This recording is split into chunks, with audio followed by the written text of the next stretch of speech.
राज्य press meet गतकाली अपराह्न town थाना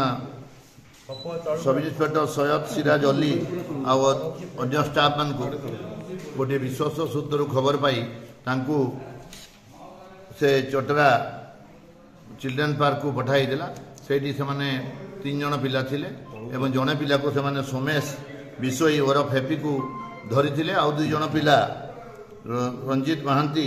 ओरफ पिंटू आउ गोटे बाबुना विश्वाल जगतसिंहपुर इमाने 2 जन फेरार होते से जो सोमेश विशोई ओरफ हेपी ठारू ब्राउन सुगर 9.65 ग्राम गोटे मोटरसाइकिल एवं तार रिलेटेड ब्राउन सुगर चलेबार जो टंका 5820 टंका इटा ताठू जबत करा जायछि तार मोबाइल फोन मध्य वेरीफाई करा होछि इथरे आउ कि इन्वॉल्व अछंती एवं तार सोर्स ऑफ रिक्रूटमेंट कोथु से आनिला तार बाबत मध्य तदंत चली सर को आनतले धरा नै से कहूछि बताए कटक रो किनि आनिछि बोली कहूछि किंतु को लोकटो किनिला कोन किछि देखै पारि नै ए पर्यंत तार मोबाइल फोन सब जांच चली सेटा तदंताधीन रही ना बा कही नहीं किसी ना देखा जाऊ से चली तार तदंत चली हिसाब से देखा।